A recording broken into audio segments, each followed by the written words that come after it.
जय जय शंकर हर हर शंकर जय शंकर हर हर शंकर जय जय शंकर हर हर शंकर जय शंकर हर हर शंकर जय जय शंकर हर हर शंकर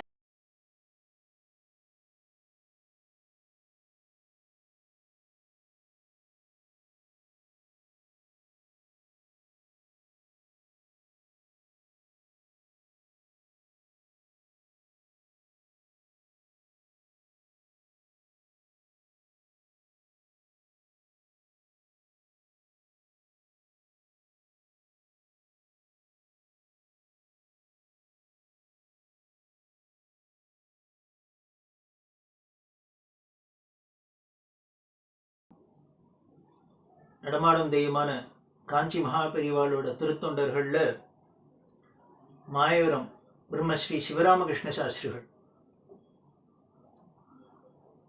இவருக்கு சொந்த ஊர் தஞ்சாவூர் ஜில்லால தேவங்குடி அப்படிங்கிற ஊரு. ஆனா மாயவரத்திலே வெகு காலம் இருந்ததுனால மாயவரம் சிவராமகிருஷ்ண சாஸ்திரிகள், மாயவரம் சிவராமகிருஷ்ண சாஸ்திரிகள் அப்படின்னு பேரா வந்துருத்து. இவர் சின்ன வயசுலயே வேதாத்தியானம்லாம் பண்ணிவிட்டு மன்னார்குடி பெரியவா அப்படின்னு சொல்லக்கூடிய மன்னார்குடி ராஜசாஸ்திரிகள் அப்படின்னு அவரோட பேரு திருநாமம். ஆனா அவர் பேரை கூட சொல்லாத மன்னார்குடி பெரியவா அப்படின்னே சொல்ற வழக்கம். தெய்வத்தின் ஊரில் பார்த்தீங்கன்னா பெரியவா சொல்றா, எல்லாரும் நான் ஒரு ஆச்சாரிய சங்கர பீடத்துல உட்கார்ந்து இருக்கேன், சன்னியாசியா இருக்கேன், அதனால என்ன பெரியவா பெரியவான்னு கூப்பிடுறேன், பேரை சொல்லாத. ஆனால் நான் அப்படி ஒரு ஸ்தானத்துல உட்கார்ந்து இருக்கிறதுனால எனக்கு பெரியவன் அப்படின்னு ஒரு மதிப்பு இருக்க வழிய, அப்படிலாம் இல்லாத ஒரு கிரகஸ்தரா இருந்து பெரிய வித்வானா இருந்து தன்னோட சொந்த ஒரு வித்வத்தினால தன்னோட யோகியதையினால உலகமே அவரை பேரை சொல்லாத பெரியவர்னு சொல்லிட்டுன்னா அது மன்னார்குடி பெரியவா அப்படின்னு அவரை பத்தி சொல்றா. அப்ப ஏற்பட்டு இருக்கிற அந்த மன்னார்குடி பெரியவாளோட ஸ்ரீகார புத்திரர், அவரோட புள்ள ஸ்ரீ யக்ஞசுவாமி சாஸ்திரிகள் அப்படின்னு பேரு. அதாவது மன்னார்குடி பெரியவாளோட பேரன், ஸ்ரீகார புள்ளையோட புள்ள. அந்த யக்ஞசுவாமி சாஸ்திரிகள்ட்ட போய் மன்னார்குடியில இருந்து தர்க்க சாஸ்திரம் வேதாந்த பாடம்லாம் படிச்சர் மாயவரம் சிவராமகிருஷ்ண சாஸ்திரிகள். இப்படி அவர் யக்ஞசுவாமி சாஸ்திரிகள்ட்ட படிக்கிறதே அவரோட கூட படிச்சவாழ்ல 2 பேர் ரொம்ப முக்கியமான வித்வான்களா பிரபலமா இருந்தவா. அவ யாருன்னா சிமழி வெங்கட்ராம சாஸ்திரிகள், அதாவது பிற்காலத்துல ரொம்ப பெரிய வித்வான்களா இருந்த சுவாமிநாத ஆத்திரேய மாமா, எஸ்.வி. ராதாகிருஷ்ண சாஸ்திரிகள் போன்ற பெரிய வித்வான்களுக்கெல்லாம் அப்பா சிமழி வெங்கட்ராம சாஸ்திரிகள். அவர் இந்த சிவராமகிருஷ்ண சாஸ்திரிகளோட படித்தவர். அதே மாதிரி இஞ்சிக்கொல்ல ஜெகதீஷ சாஸ்திரிகள் அப்படின்னு, இந்த இஞ்சிக்கொல்ல ஜெகதீஷ சாஸ்திரிகள், சிமழி வெங்கட்ராம சாஸ்திரிகள், இந்த மாயவன சிவராமகிருஷ்ண சாஸ்திரிகள்லாம் சகபாடிகளா இருந்து மன்னார்குடியில யக்ஞசுவாமி சாஸ்திரிகள்கிட்ட பாடம் படிச்சிருந்தா. இவர் அந்த யக்ஞசுவாமி சாஸ்திரிகள் என்ன பண்ணார், மன்னார்குடியில தன்னோட தாத்தாவோட மன்னார்குடி பெரியவாளை ஞாபகார்த்தமா ஒரு சம்ஸ்கிருத பாடசாலை நடத்தணும் அப்படின்னு நடத்தியிருந்தார். அந்த சம்ஸ்கிருத பாடசாலை அது போதுமான ஆதரவு இல்லாததுனால அங்க ஒரு தனியா இடத்துல நடத்த முடியாது. அவர் தங்க வீட்லயே நடத்தி, அந்த மன்னார்குடி பெரியவா வீட்லயே நடத்தியிருந்தார். அதுக்கப்புறம் ஸ்ரீ ஜெயேந்திர பெரியவாளோட பெருமுயற்சியினால இன்னைக்கும் அந்த இடம் ஞாபகார்த்தமா மன்னார்குடி பெரியவா இருந்த வீடு, அந்த இடத்த வாங்கி அதுல பாடசாலையிலும் நடத்தின இது வரைக்கும் நடத்தின்னு வரா. காஞ்சி காமகோடி பீடத்தோட ஒரு பெரும் முயற்சியினால, அதுவும் குறிப்பா ஸ்ரீ ஜெயேந்திர பெரியவாளோட முயற்சியினால. அப்படி இருந்த அந்த இடத்துல இந்த மாயவர சிவராமகிருஷ்ண சாஸ்திரி போய் குழந்தைகளுக்கு பாடம்லாம் சொல்லி கொடுத்திருந்தார். அப்படி இருக்கிறதே ராமாயணம் பாகவதத்துல பிரவச்சனம் பண்ணுவார். 1920ஆம் வருஷத்திலேருந்தே ராமாயண பாகவதத்தை பிரவச்சனம் பண்ணுவார். ராமாயண பாகவத பிரவச்சனம் அப்படின்னா ரொம்ப குறிப்பா சொல்லணும். இந்த ராமாயணம் பாகவதம் எல்லாம் பல பேர் பிரபலமா பிரவச்சனம் பண்றத பார்த்துருக்கோம், கேட்டுருக்கோம். ஆனால் இந்த மாயவர சிவராமகிருஷ்ண சாஸ்திரிகள் பிரவச்சனம் அப்படின்னா அது தனி. கேட்டவெல்லாம் சொல்லுவா, அவரோட சிடி எல்லாம் கூட கேட்டு பார்த்தா இருக்கும். என்னன்னா கிடுகிடு கிடுகிடுன்னு சொல்லிட்டே போவார். கேட்கிறவா ஒரு நிமிஷம் அந்தண்ட கொஞ்சம் நம்மளோட கவனம் திசை திரும்பித்துன்னா நம்மளால கோட்டை விட்டுருவோம். அந்த புராணங்கள்ல சொல்ற விஷயத்தை தவிர, ராமாயணம்னா ராமாயணத்தை தவிர, பாகவதம்னா பாகவத்தை தவிர, அந்த விஷயங்களை தவிர வேற எதுவும் டிவியேட்டே ஆக மாட்டார். கிடுகிடுன்னு ஸ்லோகம் சொல்லிட்டு போறது, திடுகிடுன்னு அந்த கதைகளை சொல்லிட்டு வருது அப்படின்னு வேற எந்த ஒரு லௌகிக சிந்தனையும் இல்லாத, வேற எதை பத்தியும் இல்லாத ஆத்மார்த்தமா பண்ணக்கூடியவர். அதுக்காக சொல்ல வருது. அப்படி ஒரு பிரவச்சனத்துல ரொம்ப ஒரு யஜ்யமா பண்ணிட்டு ஒரு மகான் உத்தமர் இந்த மாயவரம் சிவராமகிருஷ்ண சாஸ்திரி. அப்படி ராமாயணம் பாகவதெல்லாம் பிரவச்சனம் பண்ண பெரியவாழ்கிட்ட அசாத்திய பக்தி, அபரிமிதமான பக்தி. 1954 வருஷத்திலேருந்து கடைசியிலேருந்து ஒரு வருஷத்துக்கு போல இந்த மாயவரம் சாட்சிகளுக்கு சரீர உபாதை, குறிப்பா தொண்டையிலையும் நாக்கிலையும் ப்ராப்ளம் வந்து தொண்டையை திறந்து குரல் வசதி சொல்லி பிரவச்சனம் பண்ண முடியாத ஒரு ப்ராப்ளம் இருந்தது, சிரமம் இருந்தது. இதுக்காக என்னெல்லாமோ வைத்தியங்கள்லாம் பண்ணி பார்த்தா, ஹோமங்கள் பரிகாரங்கள் என்னெல்லாமோ பண்ணி பார்த்தது, ஒன்னுத்துக்கும் சரியா வரல. ஒரு வருஷம் போல ரொம்ப சிரமப்பட்டு இருந்தார். அதனால எங்கேயும் போய் பிரவச்சனம் பண்ண முடியல, ஒண்ணும் பண்ண முடியாது இருந்தது. இது மனசுக்கும் ரொம்ப தாபமா இருந்தது. நிஜமாவே அப்படித்தானே இருக்கும். இப்படி ஒரு நல்ல காரியம் பண்ணிட்டு இருக்கிறவளுக்கு திடீர்னு ஒரு உபாதை வந்து அதனால அந்த காரியம் தடைப்பட்டு போச்சு அப்படின்னா, பண்ண முடியல அப்படின்னா அவளுக்கு மனசும் ஒரு பாதிப்பு ஏற்படும். இப்படி மனோ பாதிப்பும் ஏற்பட்டு அவருக்கு ரொம்ப சிரமப்பட்டு நிற்கிறது. என்ன பண்ண 1955 வருஷத்துல தேனம்பாக்கம்ங்கிற இடத்துல பெரியவா இருக்கிறதே மாயவரம் சாஸ்திரிகள் வந்த பெரியவா தரிசனத்துக்கு. பெரியவா தரிசனத்துக்கு வந்தா அப்போ என்ன ஆச்சு, மறுநாளைக்கு திருப்பதியில ஒரு அகில உலக சமஸ்கிருத மாநாடு ஒண்ணு ஏற்பாடு பண்ணியிருந்தா. அந்த திருப்பதியில நடக்கிற அகில உலக சமஸ்கிருத மாநாட்டுக்காக பல இடங்கள்லேருந்து பல வித்வான்கள்லாம் திருப்பதிக்கு போயிட்டு இருக்கா.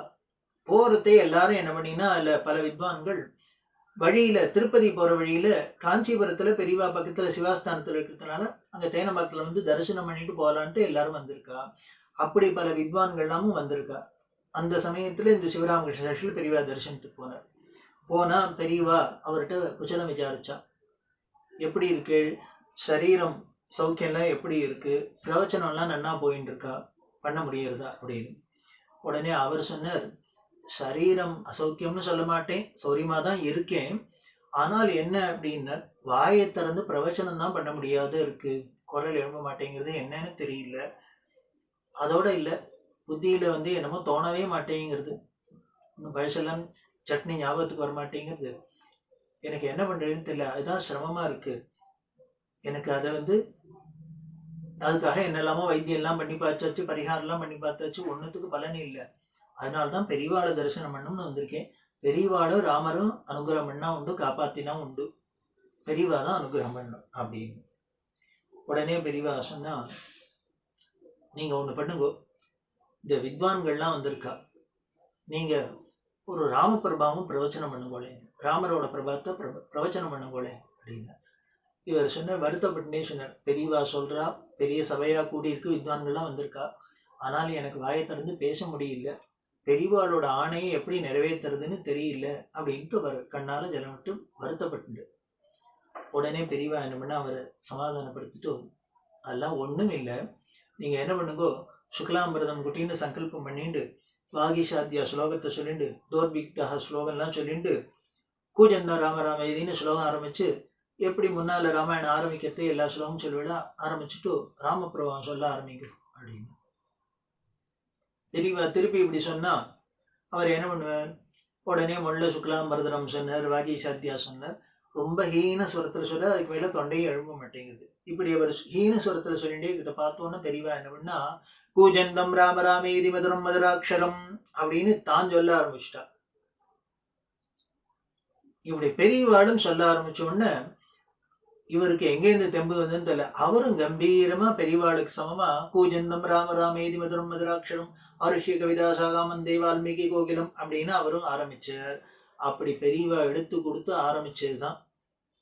ஆரம்பிச்சதுலேருந்து மீதி தியான ஸ்லோகங்கள்லாம் சொல்லிட்டு ஒரு அரை மணி போல, 20 நிமிஷம் அரை மணி போல ராம பிரபாவத்தை பொழிஞ்சு தள்ளினர். கேட்கிற வித்வான்கள்லாம் ஆச்சரியப்பட்டா. பெரியவா அப்படியே அமைதியா உட்காந்து ஆனந்தமா கேட்டு இருக்கா.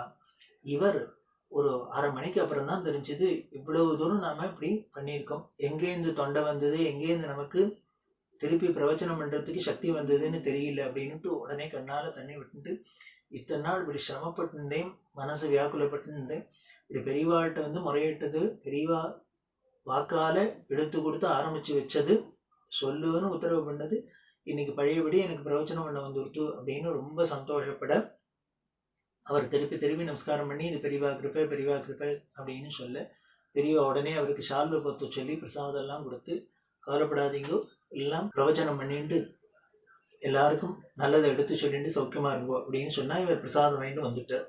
அதுக்கப்புறம் ஒரே மாசத்துல அடுத்த மாசம் சென்னையில ஒரு 15 நாளைக்கு ராமாயண பிரவச்சனம் இவருக்கு ஏற்பாடாயிருந்தது. ரொம்ப நாளைக்கு அப்புறம், ஒரு வருஷத்துக்கு மேல அவர் எங்கேயும் பிரவச்சனத்துக்கும் போகல. அதுக்கப்புறம் இப்பதான் 1955 பெரியவாள்கிட்ட வந்து தேனம்பாக்கில் வந்து சொல்லி பெரியவா ஆரம்பிச்சு கொடுத்து அன்னைக்கு 1/2 மணி பண்ணினதுதான். அதுக்கப்புறம் உடனே அடுத்த மாசத்துல சென்னையிலேருந்து கூப்பிட்டா நீங்க வந்து பிரவச்சனம் பண்ண, ஏன்னா இவர் திருப்பி பிரவச்சனம் பண்றாரு அப்படின்னு தெரிஞ்சுன்னு உடனே அவ கூப்பிட இவர் வந்து 15 நாளைக்கு பிரவச்சனம் பண்ணினார், ராமாயண பிரவச்சனம். அது அற்புதமா பண்ணார். அவர் பண்ண எப்படி பண்ணாங்கிறதுக்கு சொல்லவே வேண்டாம். பண்ணினா பட்டாபிஷேகம் 15 நாள் முடிய போறது. அதுக்கு முதல் நாள் என்ன பண்ணினார், இவர் திருப்பி காஞ்சிபுரம் வந்து பெரியவாள்கிட்ட பிரார்த்தனை பண்ணார். பெரியவா அனுகிரகத்துல இப்படி 14 நாள் பிரவச்சனம் வாங்கிட்டு 13 நாள் ஆயிடுத்து, இன்னைக்கு 14 நாள், நாளைக்கு 15 நாள் பூர்த்தியாக போறது.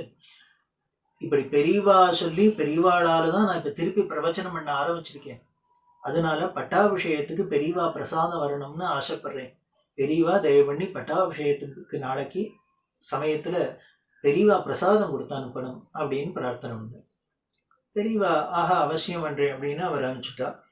கொஞ்சனே மறுநாளைக்கு கஜானா ராமச்சந்திரியர் அப்படின்னு அவரையும் இன்னொருத்தரையும் விட்டு நல்லதா சால்வையெல்லாம் கொண்டு வர சொல்லி பிரசாதங்கள்லாம் எடுத்துன்னு வர சொல்லி பட்டாபிஷேகத்துல அவருக்கு போய் மாயவரம் சாட்சிகளுக்கு மரியாதை பண்ணிட்டு வாங்கோ, பிரசாதத்தை கொடுத்துட்டு வாங்கோ அப்படின்னு சொல்ல, மறுநாளைக்கு பட்டாபிஷேகத்தும் போது மடத்திலேருந்து பெரியவா பிரசாதம் வந்திருக்கு அப்படின்னா சாட்சிகள் மாயவரம் சாட்சிகள் அப்படி எமோஷனலா இருந்தார், அப்படி சந்தோஷப்பட்டு அது எல்லாம் முடிஞ்சது. அதுக்கு மறுநாளைக்கு என்ன பண்ணார், திருப்பி மாயவன சாட்சிகள் வந்தார் பெரியவாள்கிட்ட. வந்தவர் தட்டு நிறையா பழத்தெல்லாம் வச்சு எல்லாத்தையும் பண்ணி ஒரு 6000 ரூபாய்க்கு மேல பணம் எல்லாத்தையும் வச்சு பெரியவாள்கிட்ட நமஸ்காரம் பண்ணி, பெரியவா அனுகிரகத்தினால ராமாயணம் பிரவச்சனம் பூர்த்தியாச்சு, இதை பெரியவாள்கிட்ட அர்ப்பணம் பண்றேன் ஏத்துக்கணும். பெரியவா எல்லாத்தையும் பார்த்தா பழங்கள்லாம் வச்சா சரி, இத்தனை பணம் வச்சிருக்கு. ஏன்னா 1955 வருஷத்துல 6000 ரூபாய் அதுக்கு மேல பணம் அப்படின்னா எவ்வளவு வேல்யூன்னு நம்ம தெரிஞ்சுக்கலாம். எதுக்கு இவ்வளவு பணம் வச்சிருக்கு, ஏது என்ன, எதுக்காக பணம் வச்சிருக்கேன்னா உடனே அவர் சொன்னார், மாயவன சாட்சிகள், நான் ரொம்ப நாளைக்கு அப்புறம் இப்பதான் திரும்பி பிரவச்சனம் பண்ண ஆரம்பிச்சேன். அதுவும் பெரியவாளோட அனுகிரகத்தினால. பெரியவா எடுத்து கொடுத்து கூஜந்தம் ராமராமேதின்னு ஆரம்பிச்சு வச்சா, அப்படி பெரியவாளோட சொல்ல ஆரம்பிச்சதுலேருந்து இப்படி நான் திருப்பி பிரவச்சனம் ஆரம்பிச்சிருக்கேன். அதனால என்னோட வாழ்க்கையில இது திரும்பி நான் ஆரம்பிச்சிருக்கிற முதல் பிரவச்சனம். இதுல வரது அத்தனையும் ராமார்ப்பணமா பெரியவாள்கிட்ட அர்ப்பணம் பண்ணணும்னு எனக்கு தோணித்து. அதனால இதுக்கு வந்த சம்பாவனை இன்னும் எல்லாத்தையும் இங்க கொண்டு வச்சிருக்கேன், பெரியவா ஏத்துக்கணும். இது ராமார்ப்பணம்னு நினைச்சுட்டேன், பெரியவா தான் ராமர், அதனால ஏத்துக்கணும், இது மடத்துக்கு உபயோகப்படுத்திக்கணும் அப்படின்னு வச்சு கண்ணால தண்ணி விட்டு இருக்கிற அர்ப்பணம் பண்ண பெரியவா அவரோட பக்தி ஸ்ரத்தையை பார்த்துட்டு சந்தோஷப்பட்டு, உங்களுக்கு ஒரு குறவும் வராது, சௌக்கியமா இருப்பேள், இப்படி நல்லது சொல்லிட்டு எல்லாருக்கும் நல்லது பண்ணிட்டு இருக்கிறா, எப்பொழுதும் ஆனந்தமா இருப்பா அப்படின்னு அவருக்கு ஆசீர்வாதம் பண்ண, அவர் தனக்கு வந்து அந்த 6000 ரூபாய்க்கு மேல இருக்கிற சம்பாவனையும் அன்னைக்கே பெரியவாளுக்கு அர்ப்பணம் பண்ணார் அப்படின்னு தெரியுது. இப்படி